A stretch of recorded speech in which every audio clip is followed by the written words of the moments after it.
This week on Jerusalem Dateline, a special program from Rome looking at the connection between the Eternal City and the Holy City. Plus, the story of a small band of Jewish believers who brought Christianity to Rome and the emperor who helped make it a global faith. Also, spiritual warfare in Rome as the Catholic Church fights the spread of satanic cults. Hello and welcome to this edition of Jerusalem Dateline. I'm Chris Mitchell. We're coming to you today from the Eternal City of Rome. 2,000 years ago, a small band of Jews brought a new faith to the city. Now, 2,000 years later, it's the heart of the world's largest church. We spent some time with historian John Nerona, who told us more about the early church and the historic link between Rome and Jerusalem. John, we're here in St. Peter's Square, the heart of Rome, but there's another city that's connected to Rome, and that's Jerusalem. What is the connection between the Eternal City of Rome and the Holy City of Jerusalem? Yeah, they say that all roads lead to Rome, and that is the case with the church too. And we can see this connection with Jerusalem through both the apostles Peter and Paul. In fact, the Romans consider Peter and Paul the new Romulus and Remus. So for the Christians, they are the founders who go back to Rome. So if you talk about the journeys of Paul, so he leaves Jerusalem initially after being kind of catechized by the apostles, and then he makes his many journeys, and then he eventually comes to Rome where he's martyred. And he is actually martyred outside the city walls because he was a Roman citizen, and they couldn't have any Roman citizen killed within the city walls. So they just say, well, okay, then we just go outside the walls and take care of that. And Peter too, from Jerusalem, you see Peter and Paul together in Jerusalem at the Council of Jerusalem in Acts chapter 15. And then Paul goes out, and Peter remains in Jerusalem for a while, eventually goes to Antioch, and finally makes his way to Rome, and he is martyred not only in Rome, but right here where we are standing in this square, the piazza of what is now part of St. Peter's Basilica, which is in Vatican City. So you were saying 2,000 years ago the church was being persecuted right here, and a few people, I would imagine, thought at that time that it would actually overcome the Roman Empire. Yeah, it goes all the way back to about the year 64, and at the Colosseum you had this great thriving area where you had the heart of Roman life over there. And so it was right there where there was this mysterious fire that broke out, and just coincidentally Nero happened to be away from where he would normally be at that time. He was up in his summer palace overlooking the Forum, the Roman Forum. This great fire broke out. 10 of the 14 districts of Rome were burnt down. And after that, you would think the emperor would restore the property and businesses and everything to the people. But what does he do instead?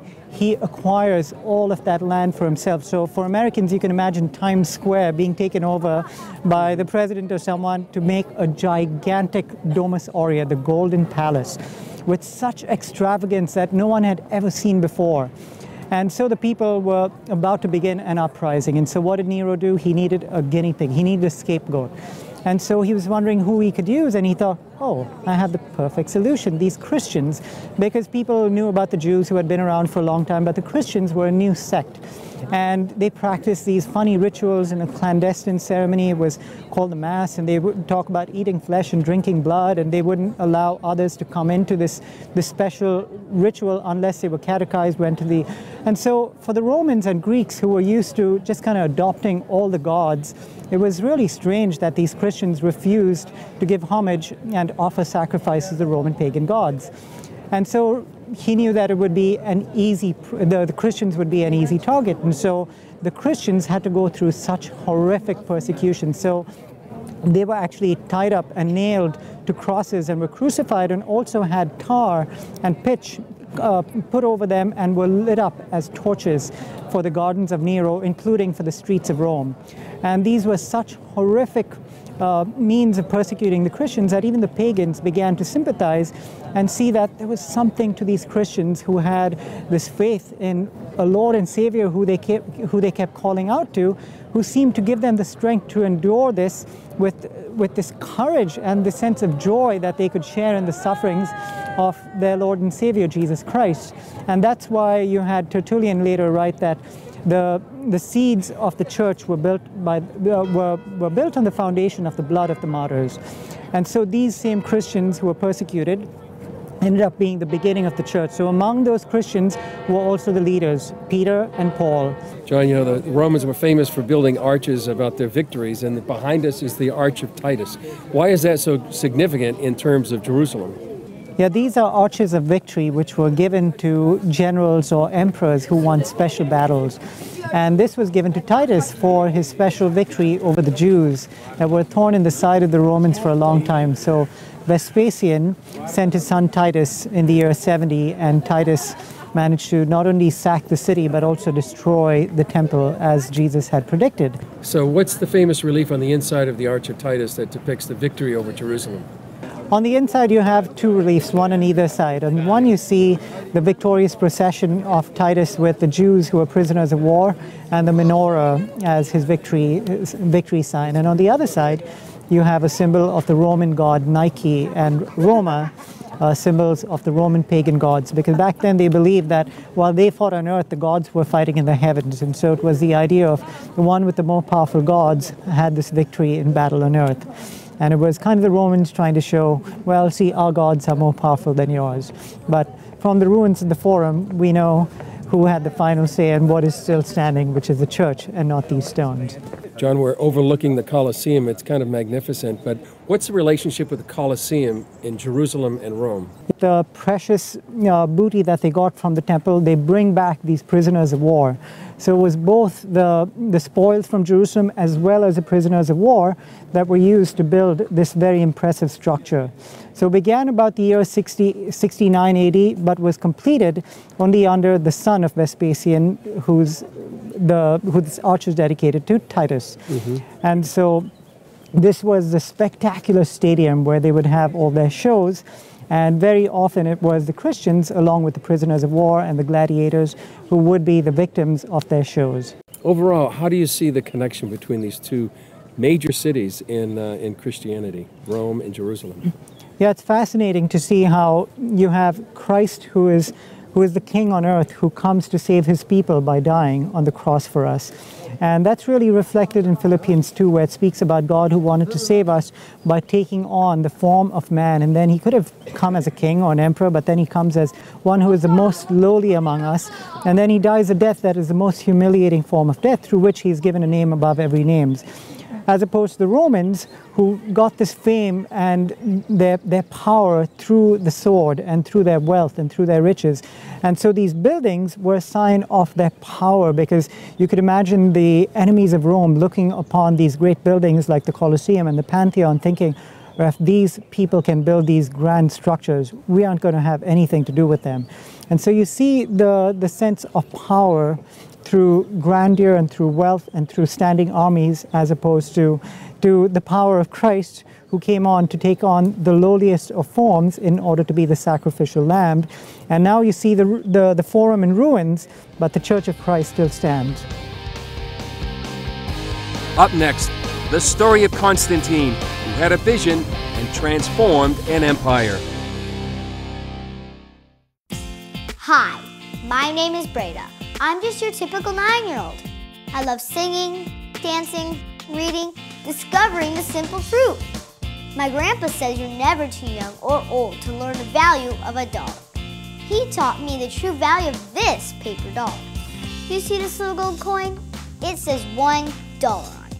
But guess what? That was a long time ago. Today, this gold dollar is worth over 100 paper dollars. This paper dollar is now only worth 1 penny compared to America's former money, the gold dollar. My grandpa says the only money worth saving today is real money, gold or silver coins. He's pretty smart. How our paper dollars lost their value, he says. It's all explained in a new book, The Great Debasement. It's easy and fun to read. If you call the number on the screen, I will send you a copy totally free. Next time, I will explain the simple truth about money. Help! If an emergency happened right now, you can have help at the push of a button with Medical Alert. Remember when I took that fall, Mary? Oh, yes, that was terrible. Yes, it was. Help! And I thought, what if you hadn't been there? I ordered my Medical Alert the next day. I can't describe how safe I feel now with my Medical Alert. You didn't know I was wearing it, did you? Medical Alert is easy to install, waterproof, and covers you inside your home and out. It helps me feel safe from fires, break-ins. And of course, a medical alert. And if you don't have a home phone, don't worry, they have that covered. There's always help at the push of a button. Don't wait till you need it. Get Medical Alert for less than $1 a day. There are no long-term contracts. Order now and get your second button free. Call for your free brochure. For your free medical alert system with second button free, call 800-575-8507. 300 years after its birth, Christianity became the official religion of Rome. So how did that happen? It began with a prayer by a Roman emperor and a vision that changed history. Here's Gordon Robertson with the story of Constantine the Great.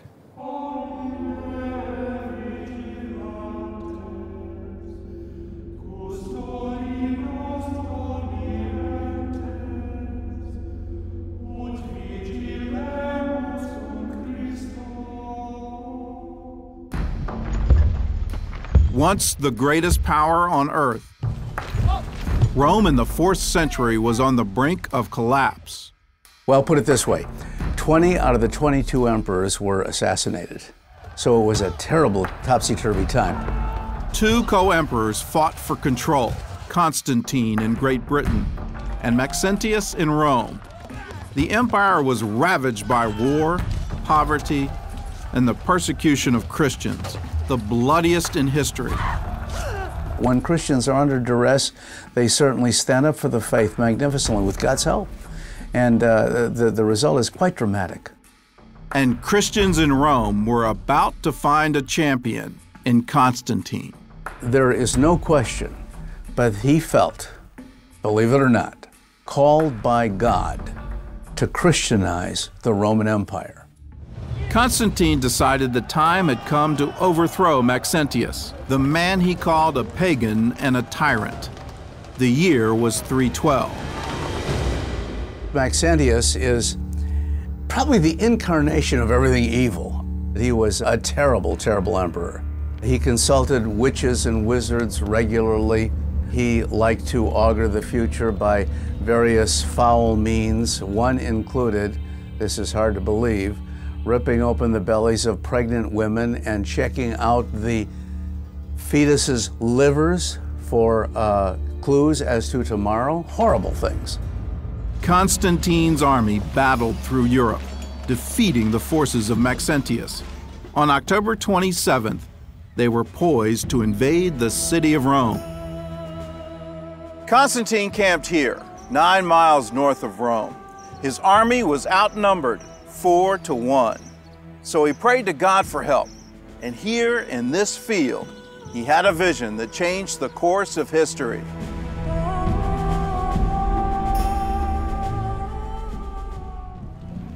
Around noon, Constantine looked up at the sky and saw a sign above the sun. The symbol was a cross formed by the Greek letters chi and rho, the first 2 letters in the name of Christ. Above the sign were the words, "Conquer by this." That night, the strange sign appeared again. Constantine said that in his sleep, the Christ of God appeared to him and instructed him to use the sign as a standard in battle.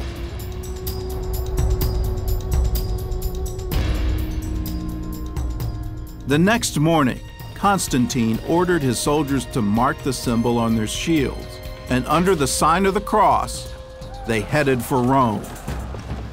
On the other side of the Tiber River, Maxentius sent his troops to meet Constantine, while he stayed behind in Rome. October 28th marked the 6th anniversary of the reign of Maxentius. To celebrate, he held a day of public games here at the Circus Maximus. But instead of cheering, the crowds turned on him. They shouted, "Constantine cannot be overcome." So Maxentius fled to the temple of Apollo. There he searched a collection of pagan prophecies, known as the Sibylline books, and found a passage that mentioned the date, October 28th. On the same day, the enemy of the Romans should perish. Maxentius thought it prophesied the death of Constantine, so he changed his mind. and went to join his troops. But by now, his army was trapped between Constantine and the Tiber River. The only way back into Rome was across the Milvian Bridge, and here Maxentius fell headfirst into the trap he had set for Constantine. Maxentius had cut all the bridges into Rome, but at the Milvian, he had built a temporary wooden bridge designed to collapse under the weight of Constantine's army. Instead, most of his own soldiers were trapped on the bridge. When it collapsed, many of them drowned, and the rest were taken prisoner. Maxentius himself drowned after jumping into the river. And the next day, Constantine's army entered Rome, parading his head on the point of a spear. Today, Constantine is known as the first Christian emperor. But was it a real conversion, or just a smart political move? There may have been political benefits for Constantine to do that. I've never understood why he must be only a totally sincere Christian convert or only a calculating politician. There could have been a little of both involved. As emperor, Constantine remained the head of Rome's pagan priesthood, and his coins bore the image of the Roman sun god, Sol Invictus. He also declared a national day of rest on the Roman Day of the Sun. There's no question that Constantine was somewhat of a mixed Christian when it came to controlling the empire. He said, look, we're in a transition period. Please understand that I am emperor of all of the Romans, including the pagan Romans, so give me a little time and we'll phase these out. And he did. The true extent of Constantine's conversion is debatable, but his influence on Christianity is undeniable. Within a year, he and his co-emperor issued an edict of toleration. They granted permission for all religions to worship freely and ordered the return of property seized from persecuted Christians. This was a dramatic move. When Constantine was converted, it was at a time when only 10% of the Roman Empire was Christian. At the end of the 300s, 95% of Rome was Christian. Less than 400 years after the death of Christ, his followers had become the most influential religious group in Rome. And with this sign, Christianity had conquered the Roman Empire. Coming up, spiritual warfare in Rome as the Catholic Church confronts satanic cults. Attention sleep apnea patients. Are you tired of the expense and hassle of getting your CPAP and BiPAP supplies? Are you fed up with dealing with ill-fitting, leaking, or worn-out masks and straps? Are you worried about the effects that unsanitary tubes, cushions, and filters have on your health? If you said yes to any of these questions, Allied Medical Supply Network has the solution to your problems. You could qualify to have your supplies regularly delivered right to your door at little or no cost to you. That's right, no more inconvenience, no worn-out masks and straps, no more unsanitary equipment, just restful sleep.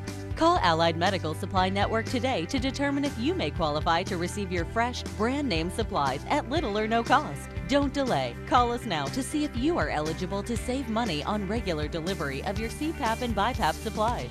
Call 1-800-815-9947. That's 1-800-815-9947. Or go to cpapsupplyhelpline.com. Announcing an important breakthrough in healthcare that can benefit everyone. If you or anyone you love needs affordable health insurance, regardless of a pre-existing medical condition, call Quick Insurance 123 today and get the immediate relief you deserve. Quick Insurance 123 was created to provide affordable health insurance to all uninsured Americans, with or without pre-existing conditions. This is not a discount card. This is a real insurance program that lets you choose from many affordable health plans, with access to doctors, hospitals, emergency services, and more. So call the number on your screen now and get the health coverage you need just for calling. As a special bonus, we'll send you a free prescription savings card that could save you up to 85% on your prescriptions. That's right, you could save up to 85% on your prescriptions just for calling. Call Quick Insurance 123 to find out how you can get affordable health insurance and receive your free prescription savings card just for calling. Don't wait. Getting a free quote is as easy as 1, 2, 3. Call today.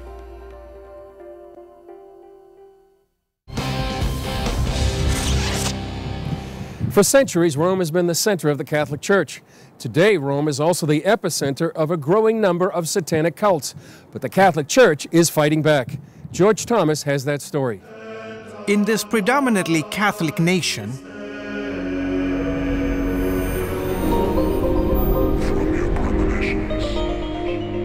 the devil is gaining a foothold.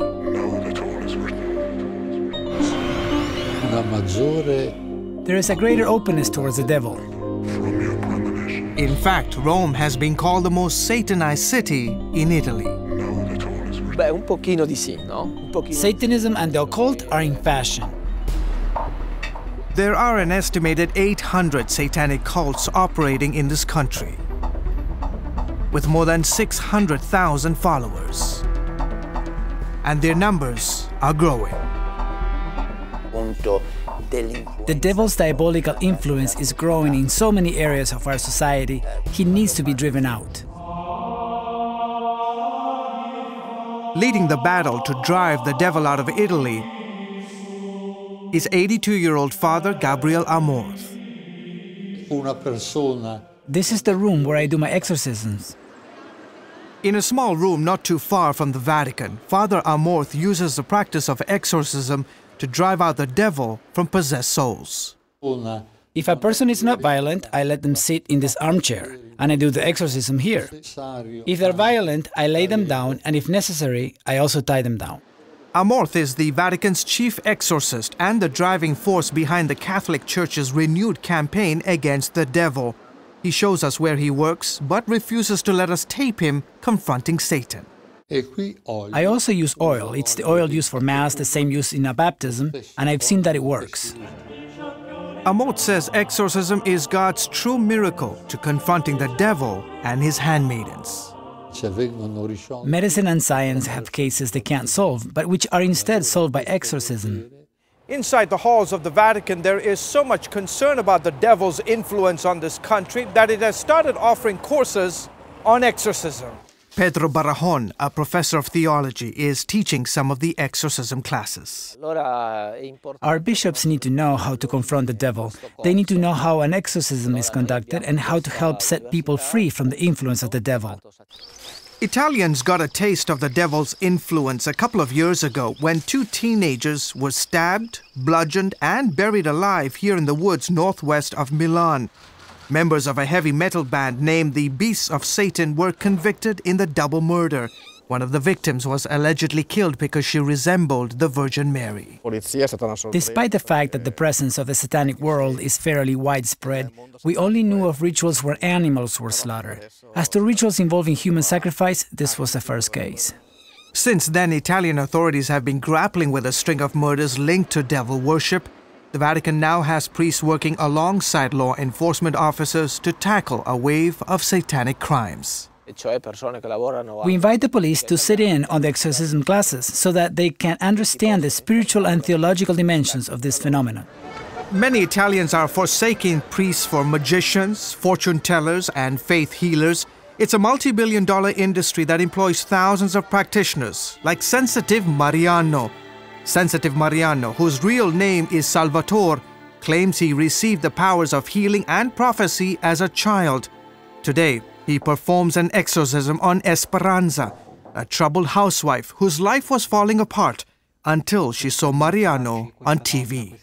Nel nome di San Benedetto ogni forma di male. Servate speranza da ogni male, da ogni pericolo. Fuori! With devil worship on the rise here in Italy, some have taken to casting demons out on their own. But the Catholic Church insists that freelancers will not be permitted. They are crooks. They're not exorcists. It's possible to pray to God to free a person, but proclaiming themselves exorcists, they're cheating people. Father Amorth is a busy man these days. He says that every week he sees up to 50 people who claim to be possessed by the devil. I see a very strong presence of the devil because men are following him. He has helped train some 300 priests in exorcism. The key, says Father Barrajon, is to train priests how to differentiate between psychiatric problems and satanic possession. This is the key, but I can tell you that those who perform exorcisms, they just have this sense. They just know. Sometimes they look for signs, like if the person is afraid of the cross, or baptismal water, or pictures of Christ. They shake a lot or start screaming, and they may possess extraordinary strength. The priests know what to look for. Barahon is encouraging Italians to pray more often, attend church, and be aware of an enemy that is very real. The actions of the devil are not just limited to here in Italy. His evil spirit is roaming the earth, tempting people. We're trying to educate the society and families about the dangers of his influence. George Thomas, CBN News, Rome. Up next, a perspective on the glory of Rome and the eternal Word. Grace, music is unpredictable. I know I have what it takes. The Dove Foundation raves. Grace Unplugged is remarkable and inspiring.